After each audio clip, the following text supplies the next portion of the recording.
Je n'aime pas vraiment trop parler de mon autisme tout le temps.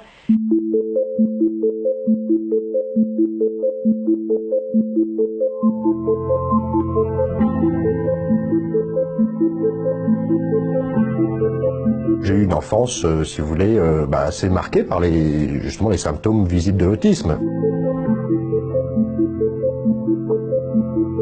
Si mes parents avaient fait le choix d'écouter les professionnels qui voulaient me mettre en institution dès l'âge de mes 2 ans, je serais, comme hélas beaucoup d'autistes qui sont institutionnalisés aujourd'hui, je ne serais pas parmi vous en train de pouvoir vous parler, d'échanger, et je n'aurais jamais pu rien développer, j'aurais jamais pu faire de rencontres dans ma vie, car les rencontres sont très importantes pour ensuite votre chemin de vie, votre destination, les décisions que vous allez prendre. Ce qui m'a sauvé justement, c'est d'échapper à ces institutions, d'être à l'école. Alors évidemment, c'était très difficile, parce que l'école, telle qu'elle est aujourd'hui, n'est pas prête, n'est pas formée pour accueillir les profils différents, qu'elle va justement mettre en situation de handicap ou donner une étiquette de maladie, etc.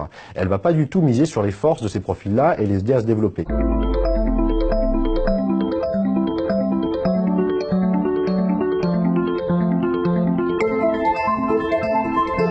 Dans notre société normative, finalement, on va accorder beaucoup plus d'importance, que ce soit par exemple dans les entretiens d'embauche ou même dès l'école, à la façon d'être capable, selon une norme établie, d'expliquer quelque chose, plutôt que de l'avoir compris.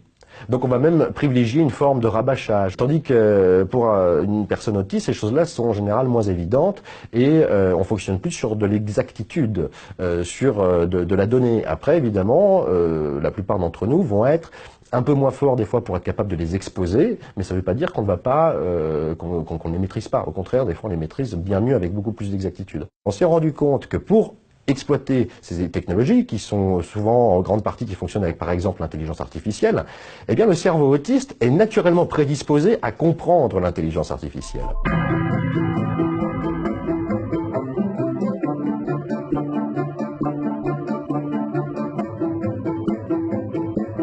La société va devoir s'adapter à l'autisme, c'est inévitable. C'est inévitable parce que sinon la société va se murer dans les propres normes qu'elle se sera créée. C'est un enjeu stratégique, c'est un enjeu économique, c'est un enjeu social. Et donc il faut sortir du paradigme de la charité, car ces questions sont toujours abordées par charité. Et la charité d'ailleurs est le fond de commerce de l'institutionnalisation, des institutions. Nous gagnerons beaucoup plus à avoir un système dès l'éducation, à l'éducation nationale, qui soit apte à accueillir ces intelligences divergentes, ces intelligences différentes, et à pouvoir les développer. Et encore une fois, sortir du paradigme qu'un autiste non-verbal n'est pas un être pensant. Au contraire, il y a beaucoup là de richesse, un réservoir d'intelligence absolument inexploité.